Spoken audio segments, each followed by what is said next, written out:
Hello, everyone, and welcome to Police Off the Cuff Real Crime Stories. I'm your host, retired NYPD Sergeant Bill Cannon, a 27-year veteran of the NYPD.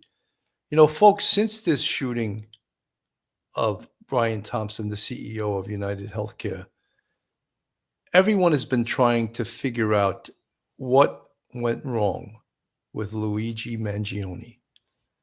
We all discussed his background, valedictorian from a private high school, 2 master's degrees from the University of Penn. And the question we have, and the question that many people have, is how did he get radicalized? Much like an Islamic terrorist that gets radicalized. What radicalized Luigi Mangione? Was it the readings he did? Was it that he was inspired by Ted Kaczynski? Was that what set him off? Or was it publicized health problems that he had with his back and his hate for corporations? But yet, this child of plenty, whose family was wealthy, seemed to hate the very same things that his family was about. And I'm not going to try to do a psychological evaluation on Luigi Mangione because I am unqualified to do so. But we're going to explore some of these things, and we're going to look into some of the new findings that's going on in this case. Because as we told you, after this arrest, we said that only about 20% of this investigation was completed, which means there's 80% more that they need to do. They need to cross T's, dot I's, and dig up much more information on Luigi Mangione. Because although motive is not needed in a prosecution for murder, it sure helps to convince a jury the why. The why did he do this? And that is baffling to all of us. From a young man who seemingly had everything going for him, that he wound up committing this horrific crime. Smart, good looking, from a family that had a great amount of money, but yet he turned into what you see on the screen. A mask-wearing potential suspect in the murder of the United Healthcare CEO, Brian Thompson. So folks, hold on to your seats, hold on to your hats, hold on to your loved ones, hold on to your cup of coffee or glass of wine, because you're about to enter true crime from a police perspective. You're about to enter the off-the-cuff zone, the police off-the-cuff zone.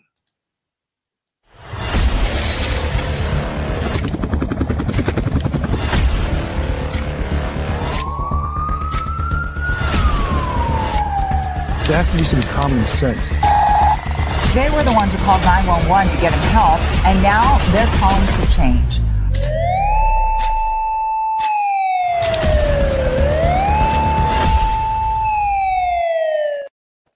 And now, a word from our sponsor. BetOnline continues to be the world's most trusted betting platform and your number one source for online betting. From the earliest odds to in-game live betting, BetOnline provides you with all the action and the ability to watch the games as they happen. With the largest selection of odds on everything from football, the NBA and college basketball, NHL to UFC. Head to BetOnline today and don't forget to use promo code BLEAV, BELIEVE, for your welcome bonus on your first deposit. BetOnline, the game starts here. Folks, joining me tonight is retired NYPD Sergeant, professor at Albertus Magnus College in Connecticut, attorney. Welcome to the show, Professor Mike Geary. Mike, welcome. Bill, good to see you. Thank you for having me on. Thank you for inviting me. You know, Mike, some people do not like to hear the word radicalized. Right. And because, of course, that implies terrorism, right? And Right now, as I speak, I didn't make this up about him being radicalized. Right now, the Manhattan District Attorney, Alvin Bragg, and his assistant DAs are looking into the law to see how they can kick the charges up from murder second degree to murder first degree relative to a terrorism charge. Your thoughts, Mike? Bill, I really don't think much of that. We don't have the death penalty in New York. The last time someone was put in the electric chair in New York was 1963. So therefore, putting it up to raising it to first degree murder isn't going to accomplish anything. If he is convicted of murder second degree, he's facing probably life. If he's convicted of first degree, he's facing life. I think it's a political stance, and I don't think very highly of it at all. Not at all. However, they're looking into it, and there is the big questions that we do have is that how was he radicalized? How did he get these ideas? What made a child of such privilege, and I say a child, he's a man, he's 26 years old. What made him turn from a life of promise, a life of luxury, a life of culture, a life of vacations, a life of not wanting for anything, to planning, and of course, he's a suspect. He's still innocent till proven guilty. Planning the murder of a CEO of United Healthcare. Some of those answers, months before, this is according to the New York Times, months before the CEO's killing, the suspect went silent. Where was he? New details are emerging about Luigi Mangione's growing impatience with a capitalist society and his research for refuge and his search for refuge in the mountains of Japan. So he took a trip to Japan, and in that trip, he found things that were bothersome to him in regards to Japan. And a lot of he blamed on the online community, on people not interacting with each other. But yet, something went wrong here. Was it his relationship with the people he lived with in Hawaii? They had a book club, and one of the books that he recommended was Ted Kaczynski's book. And he could quote that book. Was that enough to radicalize him, to make him want to do this, this murder of the CEO of United Healthcare? Or were there other things? And did this take place over a longer period of time, this radicalization, this changing his demeanor, this changing his life? Did this really have to do with his back surgery and the pain? And it turns out that he was never a client of United Healthcare. So this large corporation was targeted for not because of his personal experience with them, but from things that he read about this corporation turning down healthcare claims, about the huge profits they made. Brian Thompson, apparently his salary was $10 million a year, and he was worth a reported 40 to 50 million. So was that why he targeted this man? I don't think he ever met this man or had any, bad dealings with him. So he was simply targeting this company, this corporation, and healthcare specifically. And we have said, Mike, on this show, that we don't like how healthcare is dispersed in this country either. And I firmly believe, and I'm not going to speak for you, that every citizen in this country should have healthcare. It almost should be, it should be a human right, especially a wealthy country like this. How do we not provide healthcare for people? Mike? Yeah, Billy, when you look at the timeline, after this all seemed to happen with Mr. Mangione post-COVID. He graduates in 2020. He's got his bachelor's degree and he's got his master's degree in engineering. He gets a job with a company called True Car, based in California. It's a tech company, and and they sell cars, like a middle person, like Carvana kind of thing. And he's working from home.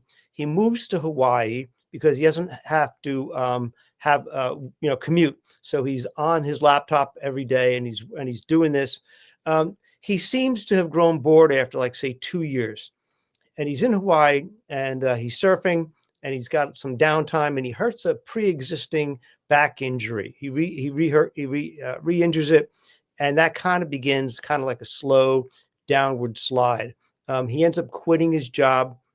He ends up going to Japan. He loved the mountains. He loved the lushness of the mountains and the valleys, and he thought that was beautiful, and he just wanted to just like hang out there for like 6 months. He doesn't like Japanese urban culture. He finds it impersonal. Maybe also because he probably doesn't speak Japanese, and he's an American tourist, and it's probably really difficult to, if you don't understand the language or the culture, to even feel attached to anybody. So maybe that kind of feeds a little bit of his detachment from the Japanese. He comes back, and it's like May of 2024. We're only talking, 7 months ago. He kind of goes silent. Nobody, not his friends, not his family, hear from him, and nothing on his Facebook. He won't respond to anything. He probably in some ways really did truly unplug, and that would be fine. If he wants to do that, that's great. But then he's been reading, probably because he's not socializing with anybody anymore. He's living only within his head. So I have a feeling that he's got this Ted Kaczynski book. The people that he had been in a book club with really didn't like it. And they weren't reading radical stuff. They were reading stuff, some interesting things about the future, about technology, because they're techie kind of people, but nothing really radical. He kind of hit home. The Ted Kaczynski book and what Ted Kaczynski said kind of hit home.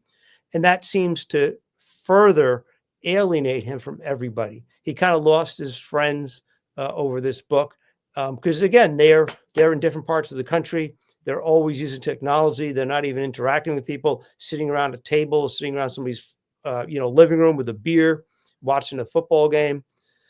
And so it starts that slide all the way down to where he decided, for whatever reason, and we're not sure, he didn't seem to have any particular grudge against Mr. Thompson at all. Not Mr. Thompson in particular, not Mr. Thompson's company in particular. And we don't even know if he ever felt like his medical treatment at the hands of doctors and by the insurance company was substandard in his own thought and his own evaluation. We don't even know that. It's almost as if he decided, this is like a theoretical problem I'm seeing, and even though it's not personal to me, I'm going to make it personal. And it's kind of hard to understand, Billy. I don't know. But when you look at the downward trajectory from where he was to where he ended up after only within a year from the top to the bottom, it's horrifying that he could have done something in his life. And this is where he ended up. Absolutely. Friends and family members have been left bewildered by the jarring transformation of a young man who had seemed destined for a life of achievement. He was the valedictorian at his elite prep school in Maryland and a computer science graduate of the University of Pennsylvania acclaimed engineering program with wide-ranging social connections and significant ambition. But in recent years, his writings and messages also traced a darker journey as he transitioned from a teenager who celebrated how his fellow students had secured an extra recess to a young man who reported being in unbearable pain. He frequently expressed alarm over the world's increasing reliance on smartphones and social media. During his trip to Asia, he lashed out at the modern Japanese urban environment, claiming that sex toys, automated restaurants, and more general lack of natural human interaction were responsible for falling birth rates and a dearth of human connection. More and more, he expressed frustration that society at large seemed incapable of addressing these long-standing problems and he expressed interest in those who said that violence might be a necessary next step. In his possession at the time of his arrest in Altoona, PA, the police said there were writings that captured his recent reflections and condemned a multi-billion-dollar healthcare industry that he said had put profits ahead of extending lives. Frankly, these parasites simply had it coming. Mr. Mangione is now charged with second-degree murder in the death of Mr. Thompson, the healthcare executive. His defense lawyer, Thomas Dickey, said his client was legally presumed innocent and urged the public to keep an open mind about whether he committed the crime. And if that was from the New York Times. Right. So how did this young man who had everything to live his life for wind up in this situation? And I'll say again, he is a suspect. He has been arrested. He is currently, the Manhattan DA's office is presenting evidence to a grand jury. The latest on his extradition is they expect him to go for a court appearance on Tuesday, and they have been in contact with his attorney. There's a possibility now that he will waive extradition and come back to New York. Your thoughts?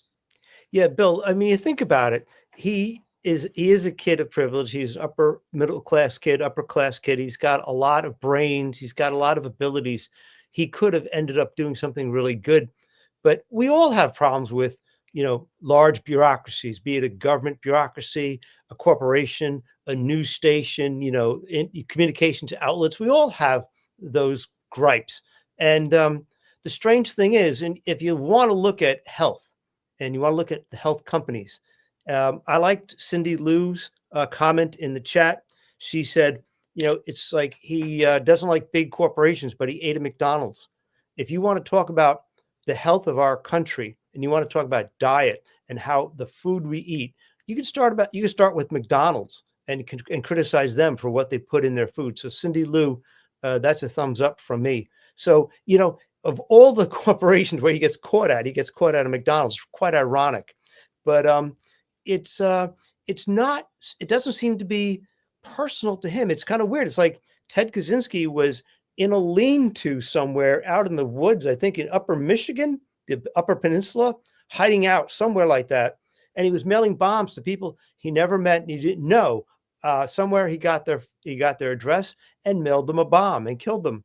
He had no connection whatsoever with the griping that he had. It's not like he himself was a victim of malpractice or Ford sold him a terrible car and it broke and somebody in his family got killed or injured.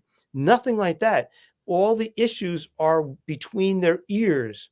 So it's strange that he would take on these ideas of Kaczynski's, like, profit before humans. And okay, fine. But that's a theoretical, that's aspirational. You want to fix these things, but deal with the reality. Reality is you're not going to accomplish anything by shooting somebody in the back. And so it's kind of like an immature kind of reasoning, not a very mature, well thought out reasoning. And the sad part is he isolated him so much himself, and he didn't really speak to his friends to the point where he wasn't getting any contrary messages in between his ears. He was living in between his ears, and this is what we've come to. And he, in some ways, he has to know that what he's doing isn't going to do anybody any good whatsoever. He's not going to move the football down the field to talk about better health care for Americans. This isn't the way to do it. Absolutely. I want to play this little clip from News Nation. Florida State Attorney Dave Ehrenberg. Dave, this notebook with the to-do list is crucial and key because he's basically confessing not only to the murder, but to the planning of it. Right. It shows his motive, too. And although prosecutors don't have to prove motive in court, jurors always want to know the why. And this tells you the why. He had means, motive, and opportunity. They've got a lot of evidence against him, and he will be extradited. His lawyers are just delaying the inevitable. All right. With this notebook and the motive is really why this has captivated the nation. He talks in this notebook about the severe back pain that he suffered, about an injury he had in 2023. His roommates say he struggled with the pain, was bedridden for a week, had trouble moving. He even in the notebook, and according to the roommates, talks about the fact that as a young man, he couldn't even be physically intimate with anybody because he was in so much pain in his back. And Dave, for a young man, that's pretty big. Yes, and he would be a sympathetic figure if he had not shot a person, Brian Thompson, who had 2 kids and shot him in the back.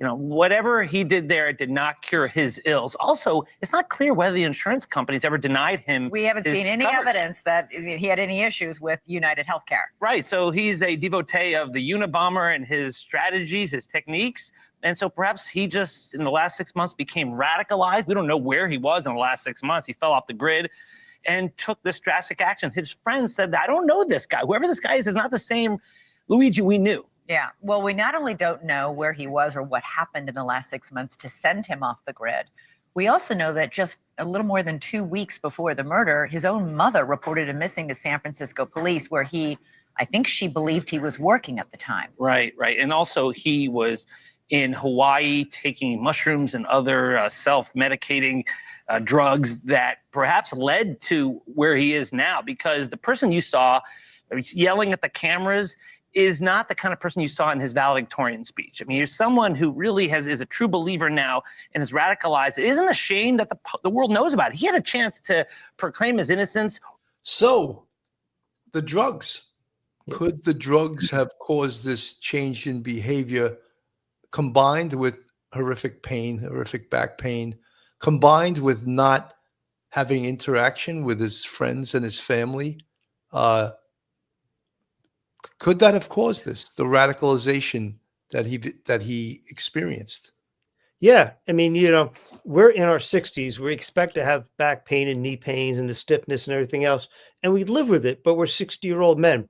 We're not 24 years old. I can't imagine being 23 and having, you know, a serious back injury and maybe being bedridden for every once in a while and having kind of like a chronic pain.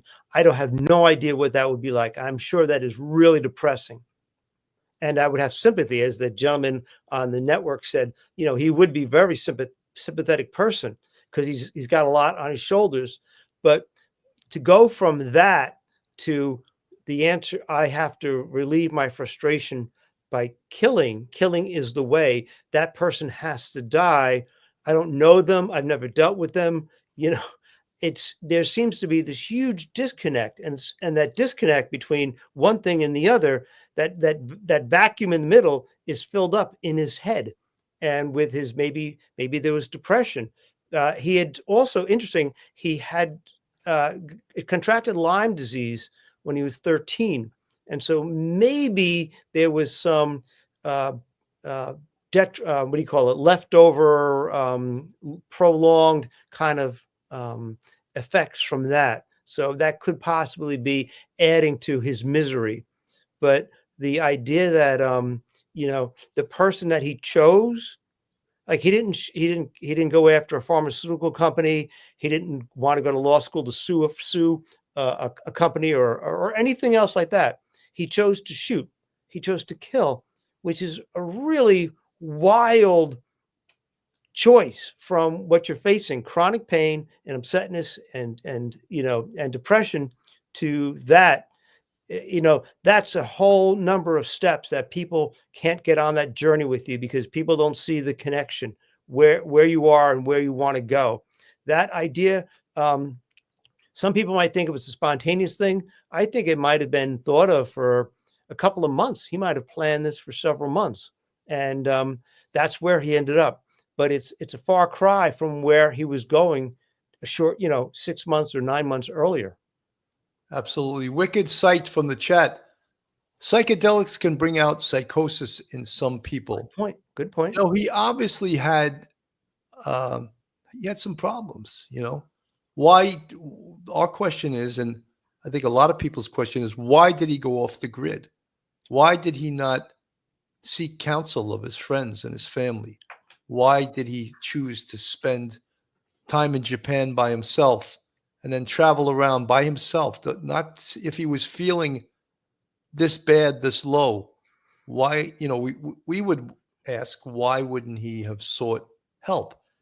And I think that, some of you folks are objecting to us using the word radicalized in the chat, but this is, by all definitions, a terroristic act. The Manhattan DA's office is looking to push this up to a murder first degree based on an aggravating factor, which they're going to look at as a terroristic act. He shot a head of a corporation, the CEO, and in his writings, he specifically targeted this head of the corporation for many reasons that are listed in his notebook and his writings. So as the evidence just keeps mounting, and folks, when we talk about this investigation is not even close to being over. They have a laptop they're getting a search warrant for. There's been a search warrant for his cell phone, right? Search warrant, of course, for the backpack where they found clothing that he wore during the recon and the assault. There's going to be search warrants for his financials. They're going to look. That's what, when this case gets to the district attorney's office, there's a lot of investigative checks that the district attorney will do apart from the police department, and they'll know exactly his every movement before and after this attack, which we're describing, or the Manhattan DA's office now is looking to kick up to a murder first degree based on a terroristic act. Mike. Yeah, and the sad part about it is I don't think it's a great idea to try to first degree murder. It's not going to matter at all. I think Alvin Bragg's looking for like a headline. But if it does come to pass, Luigi would have nobody to blame but himself, because if his writings are what and his thoughts that he's got on a laptop and maybe emails he sent and other things that we don't know about yet, he himself may be responsible for pushing this case to a first degree murder. And don't forget, if it's considered a terrorist act, the feds could get involved. And with the feds, you have the possibility of the death penalty, which you don't have in New York. So if that's how it ends up for Luigi, a couple of months, a year or two from now down the road, when all is said and done, he only has himself to blame for wanting the world to know. And I think that's what he really wanted. He wanted people to know. He didn't want anybody to think this is just a cold-blooded, I'm shooting this guy in the back who's totally unarmed, totally unaware. He's the father of two people. I'm just going to gun him down on a cold winter, morning in New York City. No. It's more than that. It's symbolic. And we saw the video of him getting out of the police car, going into, I think, the jail or the prison. And he was yelling about, this is insulting to the intelligence of the American public. He wants a platform. He wants that platform. And that sad part about it is he might think that it might get him somewhere with the public. And unfortunately, there are people who are actually falling for it. Absolutely. Peter London from the chat, Ted K railed against technology and how it suppressed and would continue to destroy humanity. He was an influence on Luigi, no doubt. Yeah, I don't think there's any doubt he would. And could that be, and could the writings of Ted Kaczynski be what radicalized Luigi Mangione? I mean, that's a possibility. Look, he was a very smart man, or is a very smart man, but it sounds like something went awry. Something really went awry. And that's what we're looking at now. Let me go back to the News Nation report here. Or keep his mouth shut. What he did there is great damage to his upcoming case. There's still so many questions we still don't know the answers to. Notably, how did he know that Brian Thompson wasn't staying at the Hilton where the conference was being held? He was staying across the street at the luxurious Marriott instead. How did he know that? Also, surveillance video shortly before the murder, moments before the murder, shows Luigi Mangione allegedly walking down the street, talking on the phone. Who was he talking to? All his friends, all his family, none of them had heard from him in months. It's a good point. And even though he may not have known that Thompson was staying at a different hotel. He knew that the shareholder meeting was at that hotel. Well, the that's Hilton. public information. Right. But the Hilton is a massive hotel with many, many entrances. He knew exactly where to be because he knew exactly where Brian Thompson was walking from, the Marriott. And he wasn't staying at the hotel where the conference was happening. And no, it's a good point. And also it's a good point that someone must have known something. He was talking on the phone, and yet we had a picture of him that was out in the public for days, and no one called police to say, this is the guy I know. So there's something else going on here, and we're going to find out. But kudos to the McDonald's employee who did what others would not do. So what do you make of all these wanted posters appearing around New York City right now with Brian Thompson's name, a big red X through it? There are other CEOs featured on these posters. This is chilling. It is. And the fact that there are a lot of people out there who want to donate money to Luigi's defense fund shows you the kind of politics we're in today. It's about anger and outrage, but it is absolutely wrong. What he did was murder. He deserves to spend the rest of his life in prison. I hope that people putting up those posters think again, because if they encourage someone to commit a violent act, they could be charged themselves. And we have Amazon taking down merchandise, holiday sweaters with the deny, delay, depose. I mean, this has really caught fire somehow, and I'm not really sure what that says about us as a country right now, or the country's anger at the healthcare industry. Dave Ehrenberg, thank you so much. So, yeah, I mean, we are angry, and the whole country is angry, and we have voiced our displeasure to our elected officials, and nothing's been done about it, right? And when you think about it, can we really blame corporations, or is this our government's problem? Our government is in bed with the corporations, totally. And there's lobbyists that keep the power of these corporations. Look, I mean, I don't want to get too political with this, but you can't help but do so, because that's what this is about. It's about hitting back at corporations. But yet, you know what, when they started talking about his back and his back pain and everything, I thought, you know, the natural person to blame for that would have been your doctor, you know, not the healthcare corporation that issues healthcare. I would think you would blame your doctor. Well, what did you do? You messed this surgery up. I'm in so much pain. But yet it's been directed to this large corporation, United Healthcare. Yeah, Bill, interesting about the surgery. When he injured his back taking surfboard lessons in Hawaii, he had told people that he injured his back, but that it had aggravated some sort of pre-existing issue he had with his back that was a long-standing thing. So he had been dealing with some sort of discomfort in his back for a while, and he got the surgery, and supposedly it did some good for a while. He did say for a bit he didn't have the tingling, the numbness, the sciatica. And if anybody hasn't had sciatica, I've had it. I don't have it anymore, but it is a nasty sort of nerve pain in your leg. So you wouldn't want to wish that on anybody.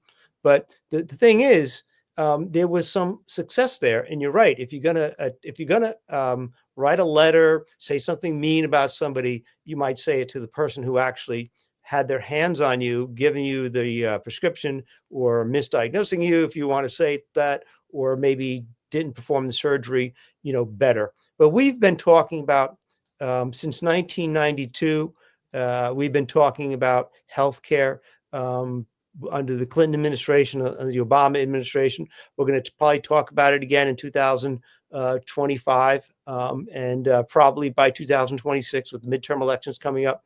We kick the can down the road, sadly, because it is such a boondoggle, because it's going to affect every single American in the country, from birth to death. Just think about all that responsibility and that change. It's not like we're going to change the age of Social Security from 65 to 67, and it's not affecting anybody who's 1 year old. It's not going to affect them for the next 65 years. You do something like this, it's going to be a massive change. And there's going to be a lot of issues that are going to come up that nobody ever thought about.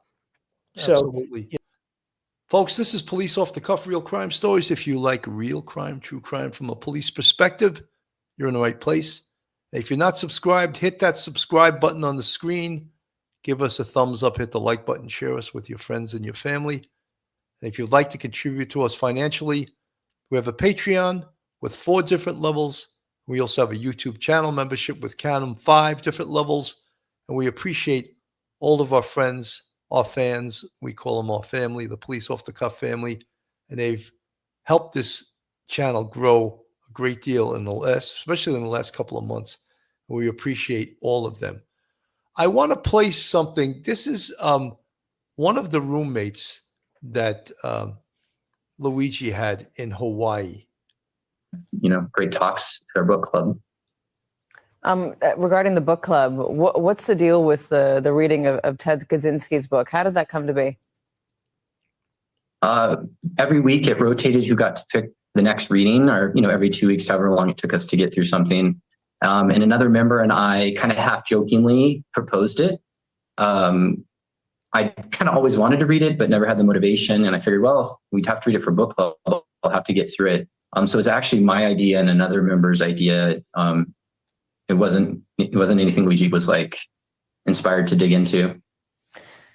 It is interesting, having read the Goodreads review of it and seeing what's going on right now. Obviously, he's just a suspect and no one's been convicted. But seeing the totality of what we've been able to understand about him online, including the 3-page document that police have given us a few details about, including anger toward the healthcare system and United specifically. I just wonder, now that you're looking back and you're putting these pieces together as we are, if there's anything does this still surprise you?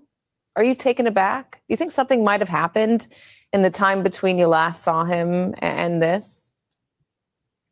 Well, he was absolutely a kind person, not violent, never wanted to even watch, violent sports or talk about guns, even never once popped up in conversation. So it's beyond surprising that, the Luigi that I knew is completely incompatible with an assassin. You say that, I read that you said that you lost contact with him. He left Hawaii, he got back surgery. He told you there was a story about it. He wanted to tell you in person, but you never had that in-person conversation. How long, when was the last time you guys were able to connect? That was earlier this year, maybe March-ish, when we had our last text communications. I followed up with him in the next 3 months in a row, just kind of hey, what's up, bro? And didn't hear back from him.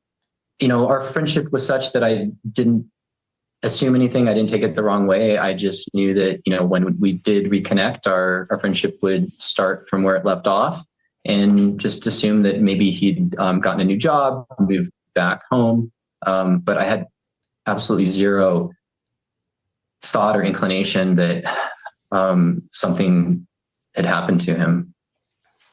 RJ Martin, thank you very much for joining us. I know, again, it's a difficult time and it's got to be really confusing to try to reconcile the person you said you knew and the person that we're all starting to learn about and what may have unfolded over. So, Yeah. That was one of his roommates that was from Hawaii. They had this book club. Is there a possibility that they were all of this political bent and he's not talking about it here? Or was this really Luigi just going off the rails because of numerous factors that we are unaware of? Contrary, Marge, think he was spiraling from too much pain, medicine or medication, plus early phase of schizophrenia, depression, and overwhelmed by thoughts and rapid cycling. The boy is not mentally well. Contrary, Marge, what you just said sounds quite reasonable, but yet none of us can make a diagnosis on a Luigi Mangione unless we're psychologists, psychiatrists, and we interview him. So based on what we see, we're seeing all of these possibilities, yet there is no confirmation. What we do know is that every day of this investigation, they come up with more and more evidence against Luigi Mangione. And again, he's innocent till proven guilty. And the disturbing thing to me and to many people about this case is how it seems that there's a whole segment of the population that is cheering him on and look, we can all be frustrated with the healthcare system in this country. Yet getting a gun and shooting someone in the back on a Manhattan street, killing them in a well-planned assassination, that's not the way to make change in this world, Mike. Yeah, he from the time he came back from Japan in like April of 2024 here till and he just kind of went blank, I guess off the radar, and he unplugged. And the sad part is, if he had stayed plugged in with at least his friends and talked to them or texted them a couple of times a day on the phone, and did other things to ease his mind, whatever was really eating at him, bothering him, we wouldn't be here. But from the time he went off the grid and we get him, like I say, in May, okay, and then here he is shooting someone, in November 24th. That is, I'm sorry, December 4th. That is a real quick downward spiral. And that's the inexplicable part is, there had to be something else besides just isolation. Isolation, is one thing, but isolation plus, having these thoughts in your head, plus some real serious back injury. Now, in the chat, Brian Smith made a great observation, and I thought it was excellent. I just want to mention it. He said he was biking away really fast from that shooting. So maybe his back wasn't as bad as it once was, or maybe it was on the mend, but he was actually able to pedal that bike and get the heck out of New York City pretty darn fast. So there had to be a number of things. It can't be just his back. Had to be a number of things that were eating at him for quite a while. And the technology end of it, okay, we all understand that. It's great. Occasionally I've left my phone at home, and I'm kind of like glad occasionally that I've done that, because I didn't grow up with it. He has grown up with it from the day he was 1 year old. He grew up with the internet. We never had that sort of thing. So there's a generational divide there. And I think maybe perhaps working remotely, a lot of your friends you're meeting remotely, and then getting out into Japan or someplace else, or Hawaii, and enjoying some of it, the rainforest, and just getting away. That's a great tonic for your soul. But for some reason that didn't satisfy him, and he struck out the way he did. And that's the weird thing. It's not a personal thing at all. He made it a personal thing. Michelle Noir from the chat. He arrived 5 minutes before CEO walked out. Not coincidence. Michelle, Right. I agree with you 100%. He said that some of the information he got was from sort of human sources. So he could have actually called people with a fictitious name and asked questions relative to this meeting. Although this meeting, the United Healthcare meeting with their clients, it was supposedly a financial meeting. It was probably publicized on their website. So he knew that. But where did he get the real intelligence as to where Brian Thompson was staying? That he was not staying at the Hilton. He was staying across the street. And where did he get the human intelligence as to what time he would be walking out of that hotel, crossing the street? He was right there. And the shooting occurred at 0644 hours. That's 6:44 a.m. And he was right there. So you can believe that he had help. I certainly do believe he had someone help him. And I know the NYPD has said prematurely that they think that he acted alone. I think that's too early to say that he acted alone. I think this investigation is still quite early. So to say that he acted alone, I think is too premature. Rocky K9, thank you for the $2 super sticker. He mentioned not much pain after surgery. Strange. Mm-hmm. Yeah, I don't know if the surgery thing is going to turn out to just be a convenient excuse, or was that really a factor in this? So then was potentially the fact that he was using painkillers. Did that affect his mental capacity? That's a real possibility also. Retired Sergeant Melinda, thank you so much for the $99 super sticker. Very much appreciate it. I'll put it up on the screen. Thank you, Sergeant Bill, Professor Mike, and Detective Phil for covering this case. From the moment this occurred, it was great to see Sergeant Bill again on News Nation. To the individual who's seen him and reported him, Sergeant Melinda, thank you so much. That's so generous of you. Really appreciate it. So all of these things are still questions, but the investigation is, they just found out today, it was just reported today, that he, in his escape route, he took a cab up to 178th Street to the Port Authority and then took a subway back downtown to Penn Station on 34th Street and then caught an Amtrak train to Pennsylvania. So they're just finding out some of these new details. So this is, when we talk about the work that NYPD detectives must do in connection with this case, to find out not just what he did after, but prior to. Don't forget, he came to New York City on November 24th. They're still trying to backtrack and see, what did he do for all those days before December 4th, when the shooting of Brian Thompson took place. So again, a voluminous work to collect new video and to put him where was he prior to, and who was he with? All of those things are very important. I want to play this from CBS News. They do not believe Luigi Mangione, the man accused of murdering United Healthcare CEO Brian Thompson in New York last week, was ever a client of the health insurance company. The alleged shooter is currently scheduled to make his next court appearance on December 30th. Anna Schechter is here with us in Studio 57. She's a senior coordinating producer for our CBS News Crime and Public Safety Unit. Anna, always good to see you. What's the latest in the investigation into potential motive? Well, District Attorney Bragg is presenting this evidence to a grand jury right now. You have the ghost gun that matches the gun that was used at the scene of the crime.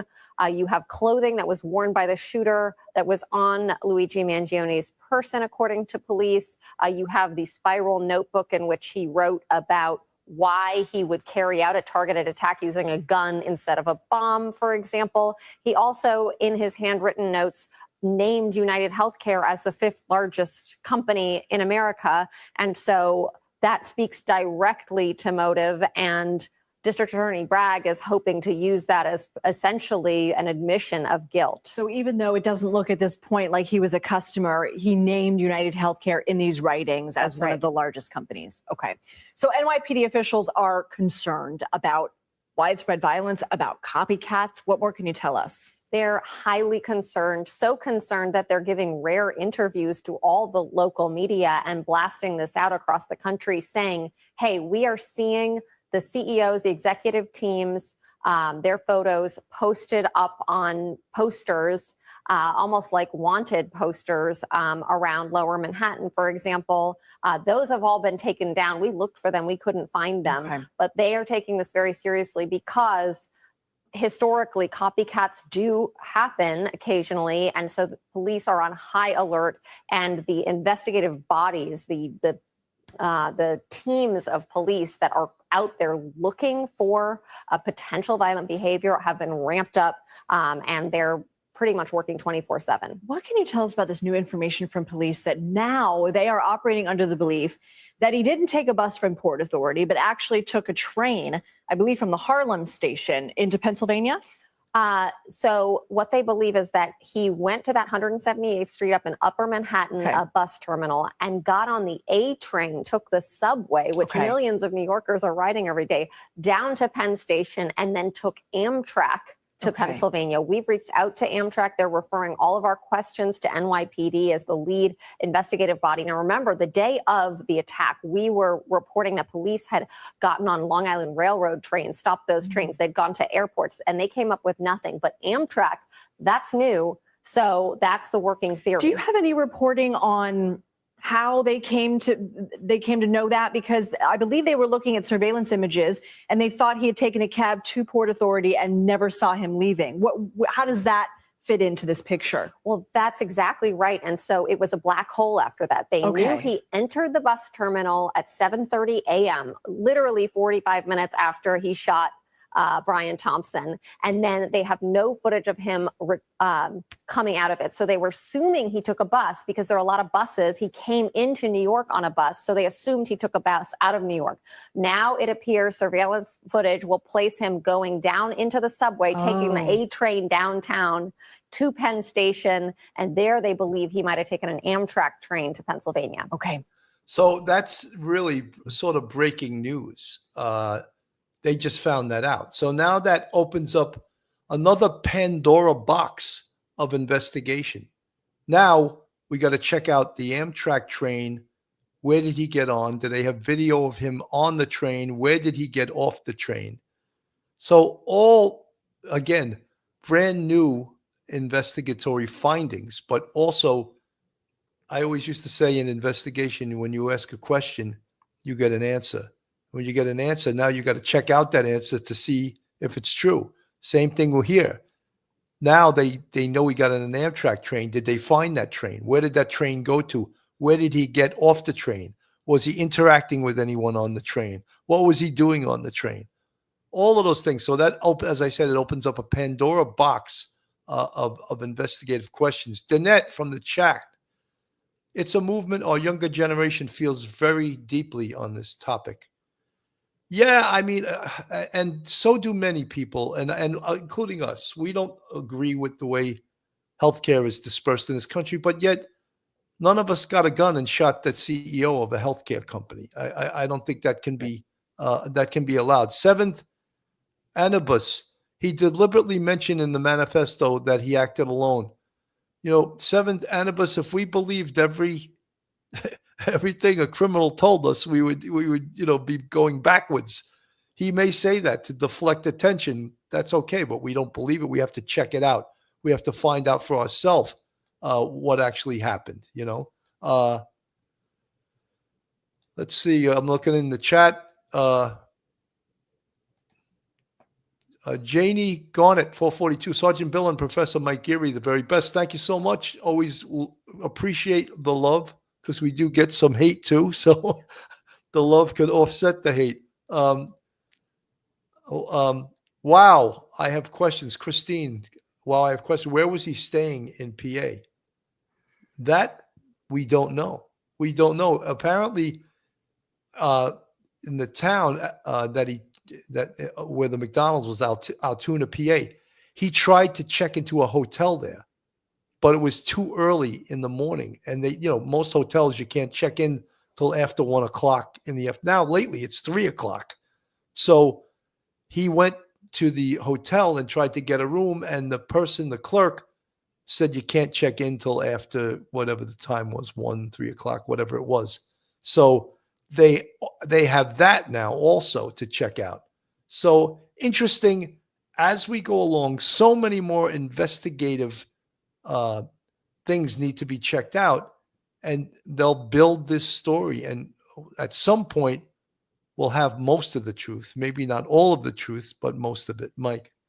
Yeah, Bill, as we saw that video with the person asking the question, who was he talking to on that phone? How to get that real super inside information. I want to know that. And because I do believe he got some support. Now, maybe there wasn't like you'd see in an old film noir where the guy robs a bank and he throws the money in the car and the driver drives away. Not that kind of help, but he had somebody supporting him somewhere along the line. It wasn't just him. And so I want to know, and we will know soon enough, when they get the search warrant for his phone and they get the information downloaded from Verizon or whoever the carrier is, we'll know who he was calling or he was talking to about 5 minutes before poor Mr. Thompson walked out of that Hilton hotel. And so that's important. And the cops got to interview that person. They want to download everything on his hard drive in his laptop to see who he had been talking to, what kind of information, what were the websites he was going to. Was he going to any sort of website that is a website containing some sort of radical, anarchist stuff like, how to build a bomb or whatever. We want to know that about this guy at this point, because if he had gotten away, would there have been a victim number 2, maybe 6 months from now? We want to know that, because then we can really judge whether he is a lone wolf who killed one person, bad enough, or he was in some small group or in some way supported a little bit by some people, and that he could have been encouraged to do this rather than being talked out of it. And could there have been a second target? We don't know that yet. So when he says, I act alone, I'm as cynical as you are, I don't believe it. I want to find that out from his laptop and his cell phone. Mike, I want to play this clip from Fox, and this is a disturbing report, and disturbing in the way that the San Francisco Chronicle is reporting that a detective from the San Francisco Police Department reported that he was called by Luigi Mangione's mother to report him missing. So that actually turned out to be true, at least that she tried to report him missing. Now, he called the FBI and said, I have the name of the guy who I think is the shooter from New York. And that occurred the day after the shooting.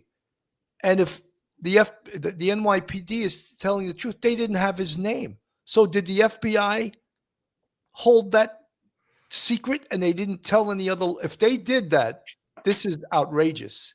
And I want to play this report, because this sometimes is consistent with the culture of the FBI. They keep stuff a secret.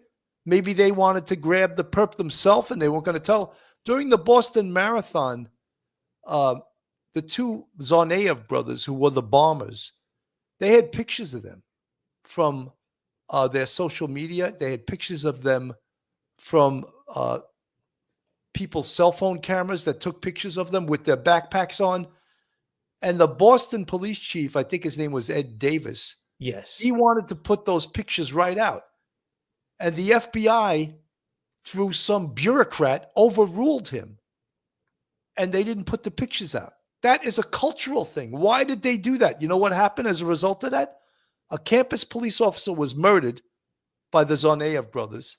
And the Watertown police, Watertown, Massachusetts, got into a blazing gun battle with the Tsarnaev brothers, resulting in, I believe, Zokar, who was the older brother, I think I'm correct, being killed in that gun battle. And additionally, he was run over by his brother with a car. And Tamerlan Tsarnaev escaped.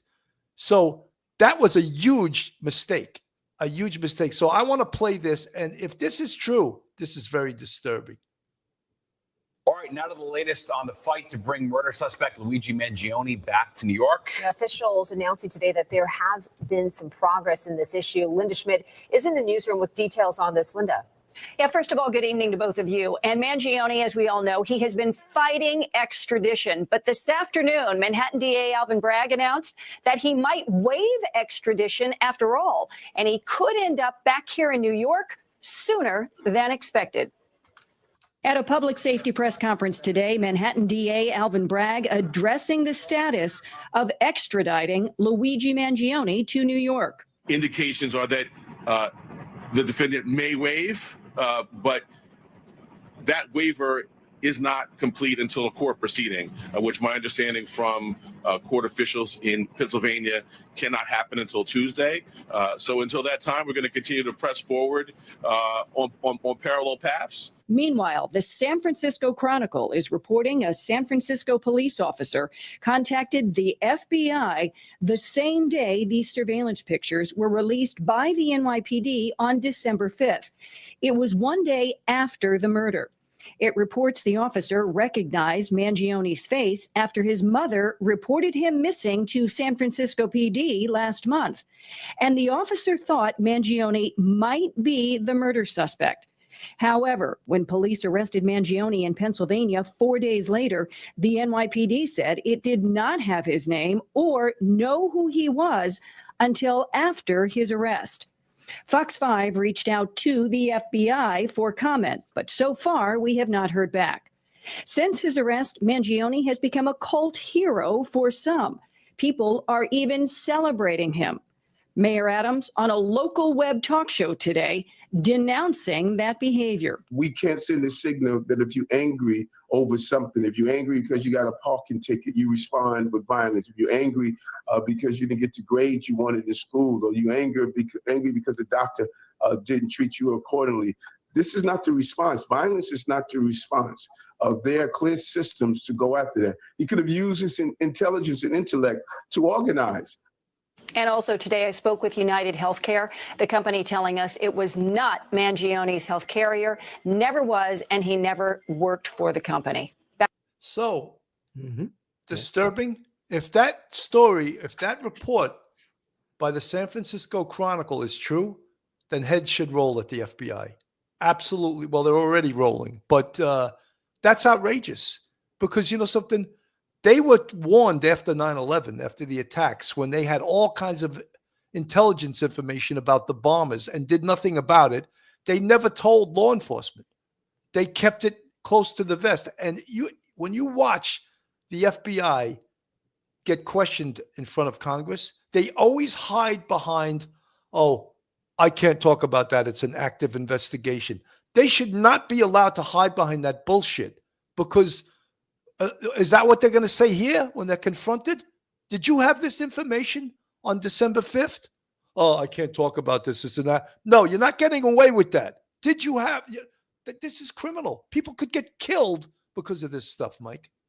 Yeah, when you talk about the Boston bombing, that's true. And I remember the only thing that got around it and defeated the FBI's attempt to quash the issuance, the making public of those pictures and the video was the fact that one news station somehow had been given some sort of video from a civilian at the location and put it out there. So it had already been leaked, but that was through no help of the FBI. And the strange thing is, within about 6 hours of the release, the inadvertent release of that information, the FBI and the Boston police were getting all kinds of information about who those guys were.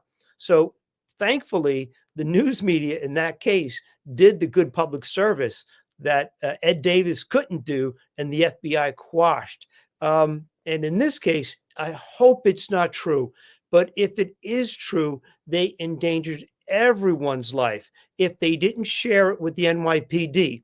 Now, we don't know exactly the timeline that they got the information. We do know that before Luigi was caught in Pennsylvania, there was rumors that the police did know the NYPD did know who it was. We acknowledged that here on the station, on the channel, but we weren't sure. We kind of chastised Mayor Adams for saying, we kind of know who it is, but don't tell anybody that we know who it is because we don't want to give him a hint that we know who he is. Like bizarre stuff, But the thing is, if they had gotten that information and they didn't share it with us, with the NYPD, someone else could have been endangered by that conduct, and that guy may have gone into the wind. I hope it's not true, but methinks it is true. I do too. Exeter line 1930. Someone online said they got fingerprints, DNA, manifesto, videos, fake ID, murder weapon, everything but a busload of nuns that saw him do it. Feel sorry at mess he got in, but that visual is funny. Exeter line 1930, you're 100% correct. There is so much evidence. And again, I'll say it again, because I always take a beating online about this. He's innocent till proven guilty. But there is a lot of evidence. And you might even think that because he left all of this evidence, did he get caught on purpose? Did he purposely? Look at some of the things he did, writing on deny, delay, and depose on the side of the spent shells. Is that trying to get caught? How about going into Starbucks before the shooting? Is that trying to get caught? Some of the other mistakes he made, pulling down his mask, of course, in the hostel, was that trying to get caught? I don't know. It seems like he wanted notoriety. He wanted somehow to take credit for this, right? There's the picture of him, of course, in the taxi cab, you know. And we always look at the, you know, they call it the money shot there, the picture of him at the hostel. And then, of course, the identification he showed, the New Jersey license plate, New Jersey license plate, New Jersey license he showed to the hostel in order to be admitted because he needed a picture ID. He has it on him when he gets arrested in Altoona, Pennsylvania. All of these things he still has on him. You know, you would think you have the murder weapon on you. You had all kinds of time to unload that. Why didn't you? You had the clothing you wore. Why didn't you unload that? The backpack. Why didn't you get rid of it? I have questions to all of that, you know, yet he didn't. He didn't get rid of any of those things. Question again. Did he want to get caught, Mike? Bill, I'm not sure if he wanted to get caught, but he certainly did want to be understood. He wanted the public to definitely know that there was a person out there who felt very deeply about and offended about the health insurance companies, and so that nobody would ever mistake Brian Thompson's killing for just a cold-blooded killing for no apparent reason. It had to have a reason. It had to have a justification. I think perhaps if he had gotten away with this, he might have wanted to keep that firearm again for maybe another shooting, and maybe he would write on 3 more bullets, you know, delay, defend, deny, you know, that sort of thing. He's very bright that way, very calculating, but and he got out of New York City in a very interesting way. I got hands to him. That was brilliant. But as brilliant as he was, he's a newbie at murder. And therefore, he's stupid in what he did by not having that stuff on him, Getting rid of all that stuff, just totally getting rid of all that stuff would have been the best thing for him. He didn't know that. And so that led to his downfall. The mask, when you see the picture of him behind in the back seat of the taxi with the mask, and you see him in that McDonald's with the mask on, it's like that mask kind of was like, it's bright blue and it's right there in front of his face and it's pulled up. It's almost like a calling card, like, hey, it's like, this is really distinctive because you don't really see too many people with masks anymore. You know, this is not 2020 or 2021. So that was a stupid and smart thing at the same time that he did. And so I'm not sure if he wanted to get caught specifically, but I definitely know he wanted people to know there was a guy out there who was going to make it right for the American public as far as he was concerned, and he was going to get revenge on healthcare executives. Absolutely. Michelle Noir from the chat. He was caught because he went to McDonald's, probably because he couldn't check in hotel too early. That's right. Well, yeah, that's a possibility. Jesse Dillon. I don't think Luigi can handle a life term. I think that he'll make an attempt to take his own life, sadly. You know, folks, someone asked in the chat before, and I'm going to address this.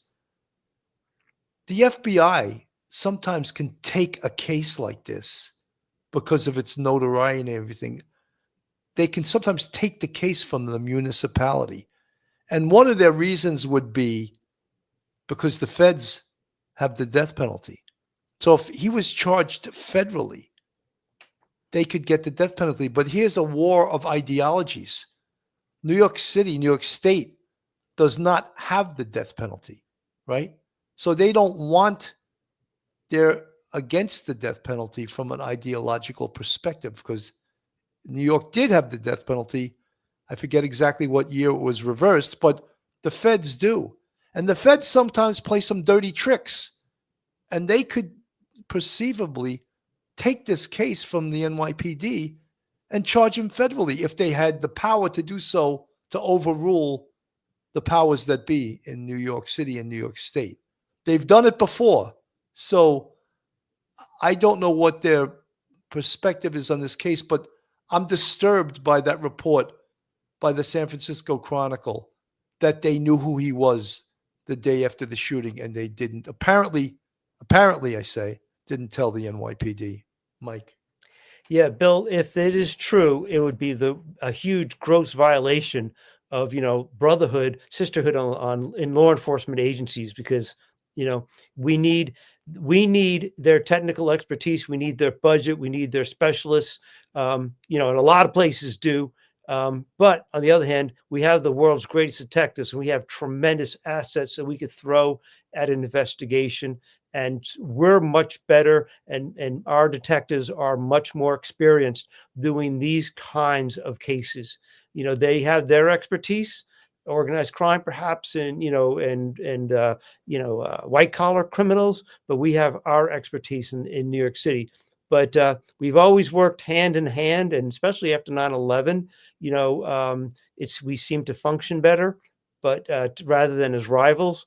But I hope it's not true. But if it is, it may have been because, like you say, they were thinking perhaps they wanted to hold on to the information. If the NYPD couldn't develop anything further, maybe they would go after the guy and get him and be the heroes, and then charge him, as you say, like a Tsarnaev brother kind of thing. Like he would be involved with a terroristic murder, and then they could make headlines out of it and get a lot of great publicity by coming to the rescue and then putting this person on trial for their life and maybe executing them somewhere down the line. Absolutely. Teresa from the chat. At Brian Smith, I noticed that too. His name is already fizzling out. The more fact that comes to be revealed, the less people will care. We hope so. We hope that he's not a hero in the minds of pop culture, I guess you would call it, you know. Tom Honecker from the chat. Hope Luigi isn't enjoying his moldy green bologna sandwiches for lunch in the prison. That is his temporary residence until he moves to his forever home. Well, Rikers Island is a jail. It's just a holding place. So if he gets tried in New York City and is convicted, he would go upstate to a state prison. Prying Paula from the chat. Yeah, like they're keeping secrets about the drones. Yeah, that seems to be a big story. Freebird. Ballsy to get on a subway shortly after murder. Maybe too early for news to be out. Yeah, he moved pretty quickly to get the hell out of Dodge, as we say, you know. Brian Smith. Luigi will face 3 separate trials. The first trial will take a year minimum. However, I suspect Luigi will plead guilty before it ever goes to trial. I don't see that. I think he wants his day in court. He wants the infamy of going to court, taking it to trial, and I think that's what's going to happen. This is his current attorney. I want to add him. We'll see what he has to say. Aaron, I still haven't seen that evidence. Lawyers need to see evidence. Those saying you have something and getting that admitted into court are 2 different things. Fox 45's Keith Daniels joins us live with how one legal expert says Mangione's team could approach the case. Keith. Well, Kai, as you know, in a criminal case, prosecutors are supposed to come to the table with evidence. And then, of course, the defense with their side to dispute it. And tonight, we're taking a deeper dive into what one experienced defense attorney says could be at play. Baltimore defense attorney Brendan Meade in court Thursday, his client's case done for the evening, but Meade stepping down the courthouse steps from that case with analysis on another. It's wild. It's wild, and it's something that you don't see. Like many others, he's keeping a close watch on a case that's reverberating across the country. The shooting death of that health insurance executive in New York City last week. The suspected killer from Thompson, Luigi Mangione. It's a bizarre case, and it's taken a bizarre turn in that the general public are almost on his side. According to investigators, with the latest in the case, marked shell casings from the assassination scene match the gun found on the suspect. His fingerprints match some key items investigators found nearby.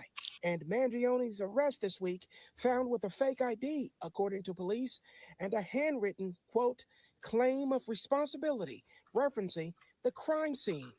Now Meade, when it comes to New York City, they're going to have top-notch attorneys weighing in on what he believes is already at play, possibly.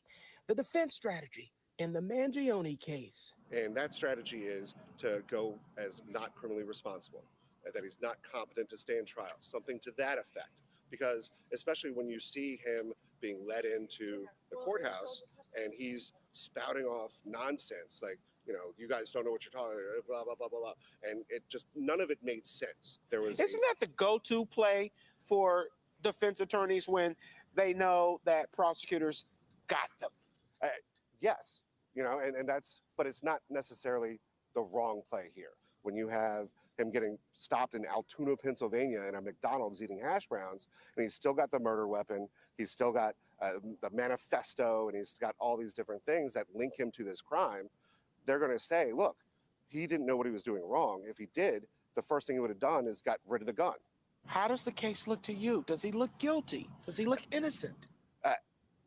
It's hard to say at this point because we don't know what everything the state has. A murder case still unfolding with so many seemingly so interested. I think So, you know, a defense attorney is never going to really tell you the truth, but the defense attorney he has right now from Pennsylvania, that's not going to be his defense attorney when it comes to New York.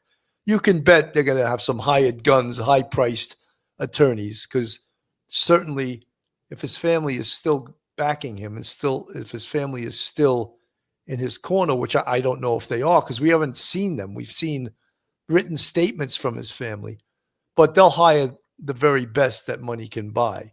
And the Pennsylvania attorney, he's not licensed to practice in New York, as far as I know. No. So I don't see him going to New York. So I would say that he's probably going to get some really high-priced top attorneys. Your thoughts? Billy, he better. And the family has the resources to do it. But I like the candor of that defense attorney down in Baltimore. What he said was true. I mean, there's that classic: the person's insane, they're not legally competent to stand trial and be held criminally liable and responsible for what they did because they were just insane. And isn't it quite insane that he didn't realize that what he did was wrong because he had all the accoutrements of his guilt in his backpack? And, you know, I like that approach. It's not going to get him anywhere with the New York jury. And the moment you talk about fingerprints in DNA, and you could argue about, yeah, was he just stupid, or was he really insane to hold on to that firearm and that the clothing and that manifesto and that fake ID? You know, New York juries are going to be much more cynical. They're going to look at that and like, nah, that's just being dumb, you know. But I loved his play on that. That was quite interesting. Captain Tom Cusinelli from retired NYPD. Good to see you in the chat. We're not getting the whole story on this, kids. His family has been awfully quiet. Not even a spokesperson. They might know something we don't. Whoa. Interesting. This could be a bigger conspiracy than we even know, right? If it is such, you know. He probably, from Tom Honaker, he probably believed he wouldn't get caught. Yeah. Lisa, do you all remember what administration did to those who said something? If you see something, say something. I don't hope not. Hope nothing. Trucking with Mark, political agenda. Common sense can see this.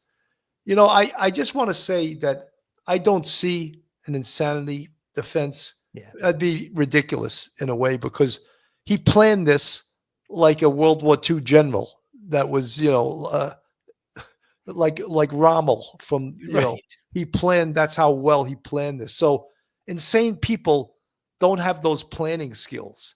So for lawyers to say they're going to do an insanity plea is insane. Mike. Yeah, but they, you know, if what we know about the evidence that they have now is all accurate, all of the reports are accurate, and it does come back that they've got that his DNA, you know, the DNA will match, the fingerprints will match, they'll get his manifesto, they'll have his laptop, they'll get his cell phone information. If all of that is true and it does come to fruition and they go to trial, you know, the defense attorney doesn't have really many cards to play with. They're dealt a bad hand. If you take a few of those things away, like you take away the gun and the fake ID, oh, maybe, and then you start to take away the fingerprint, and then you take away the DNA. Okay, well, now we have a very weak case for the prosecution. And maybe there's a hope for an acquittal based on something else, some other grounds. But here, you know, it's wishful thinking. It's wishful thinking. It's what if. But the thing is, once you get into the courtroom, it's not just what if anymore. Theoretically, talking to a news reporter, it is what can we actually prove? Because remember, the prosecution is not what they believe happened; it's what the prosecution can actually demonstrate that happened. And for the defense attorney interposing an affirmative defense, they have to actually be able to prove that the person was, is unable to be held responsible for their lack of mental acuity, their lack of mental abilities because they're insane. Now you actually have to prove it. It's one thing to say I'm mentally ill. It's another thing to actually prove you're mentally ill. They won't be able to do it. Not all. I'm in 100% agreement with you. No way. No way. From the chat, again, Captain Tom Cosinelli, defaced gun and went on the run. Federal. Yeah. There's a possibility, Tom. I wouldn't say no that the feds try to take this case away from the NYPD. I mean, if I was the case detective, I don't know. I wouldn't like that at all. I wouldn't like that at all if I was the NYPD Detective Bureau that did all the work on this. The feds may absolutely, Tom, try to take this case. Disturbing if they do. Douglas Ernst, I don't think he should get the death penalty, but life in prison. GE, Fox News stated that Luigi and his mother did not have that health care insurance. That's why I asked if he chose Brian Thompson randomly. It seems that he was hitting the head of a corporation for some reason. FBI seems in charge, but I don't get that Bragg is being involved. DHS already labeling this as a terrorist movement. Something trucking with Mark, that's one of the reasons we said early on. In fact, the thumbnail for this was he radicalized? And being radicalized to do like a terrorist act for a political reason, that's almost the definition of terrorism, So could that be the charge in this case? And again, we're giving a lot of what ifs, and some of you in the chat are giving great comments. And we're seeing where this is going. Barbara RN 54, 5 siblings and none contacted the NYPD. Barbara, something, I guess, blood is thicker than water, whatever they say. And, family members probably for the most part won't give up a family member. And I'm not shocked over that at all. Jesse Dillon, someone I knew, committed double murder in New York City many years ago. He served at Greenhaven, was subsequently released over many, many years. Jesse, that's the thing. No one does life in prison for murder anymore. Even cop killers. More cop killers have been released in the past years than have been probably in the history of New York State. And their sentence was life without parole. So what does life without parole mean anymore? It means nothing. Mike.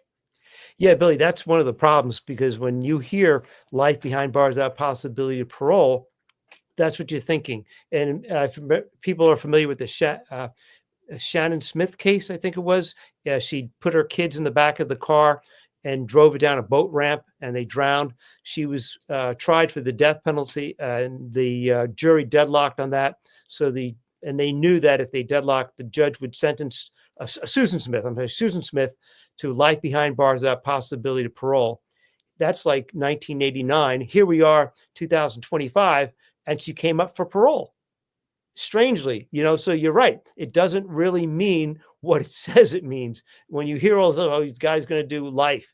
No, life without possibility of parole might be 25 years, might be 30 years, might be 20 years, depending on, what's going on in that state and in their corrections department 25 years later. So we don't know.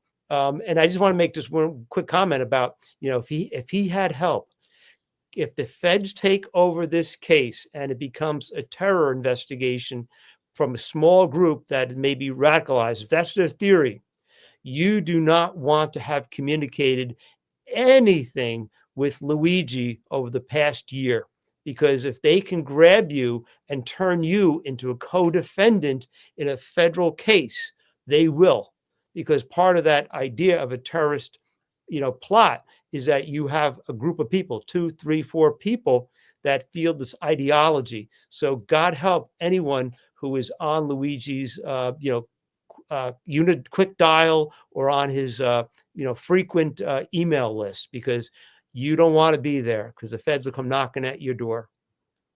Mike, that's a scary thought, because could the feds, if they do take over this case, could they use the RICO statute on this? I think so. And explain to our audience what that is, since you are the attorney among us. Well, RICO's usually you hear about it, and it's when there is a business entity that is set up to look legit, but they're working actually for organized crime. It could be a trucking company, it could be a group of, say, a chain of restaurants, pizzerias, you name it, a carting company, and it's supposed to be for profit, a regular company. They incorporate, they have all the accoutrements of a regular company, a regular restaurant, a regular business.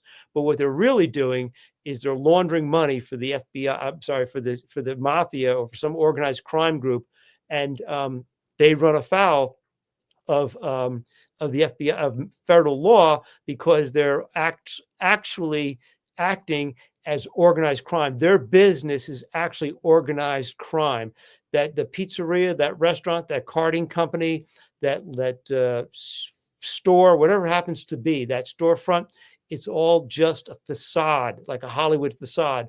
Really what they are is it's completely a controlled business. It's racketeer influence and corrupt organization act, I think is the actual acronym. But yeah, you don't want any part of that. I knew that, Mike, but since you have the law degree, I wanted you to say it. Thank you. Thank you. I didn't want to show you up there. No, you could. No, you could. You could. Lawyer. No, I'm just kidding. I'm just kidding. From the chat, Aria 2628. People are angry because the family of CEO will get justice, but the customers of United Healthcare are left without justice year after year, as the company gets richer and their family members are left to die. Aria 2628, I don't disagree with you. However, I blame it more on our government than this corporation, because our government allows this stuff to happen. And they could stop this if they wanted to. But this is another example of government largesse, and they don't get involved in this. And this is a huge issue. And maybe now, if this is brought to the forefront and the attention of the American people, maybe they'll demand that our elected officials do something about this. I sort of doubt it, but I mean, this is they have shone a light on this. As a favorite term of the news media. You have to shine a light on it. Well, a light was shined on it. Let's see what happens. And again, horrific that this young man, Luigi Mangione, took this person's life by shooting him in the back. And that was how he was making a statement against this healthcare company. Sherry Murray from the chat, his family has $100 million for a high-priced attorney when his ass gets shipped back to New York City. Well, I don't doubt he's going to get the most high-priced attorneys there are in New York City. I have no doubt that that's going to happen. So, folks, this is where we are right now. And as we said, only about 20% of this investigation is completed. There's another 80% that they have to accomplish. So they're going to still be working on this 24/7 over the next couple of months. And be interesting to see if he waives extradition. They're talking about him appearing in court in Pennsylvania on Tuesday, and he could be back in New York City before the new year. So that's one of the things we're waiting to see if it happens. Mike, your final thoughts. Final thoughts, just a shout out to that person, that private citizen in McDonald's who, you see something, you say something, and that person did something. So kudos to them. And anybody who criticizes that person or, as a rat or something like that, shame on you. That person caught a murderer. 100%. And folks, I'll be the first one to say it looks like there's a lot more to, as Tom Cusinelli said. Yeah. There's a lot more to this case right now that is unfolding, and hopefully it'll all come out. And this involves insider trading. This involves this huge corporation. This involves possibly a conspiracy to commit murder. And I'm not saying, I said possibly. Don't bank on that. But there's a possibility that more people are involved. And over the next couple of months, we'll find that out. Anyway, folks, I want to thank everyone for tuning in tonight. All you people that are new subscribers, if you're not subscribed, hit that red subscribe button on the screen. Give us a thumbs up. I'll hit the like button. Share us with your friends and family. Anyway, on behalf of myself, Bill Cannon, and Professor Mike Geary from Police Off the Cuff, have a great night, everyone. Thanks for tuning in, and God bless. One episode just ain't enough.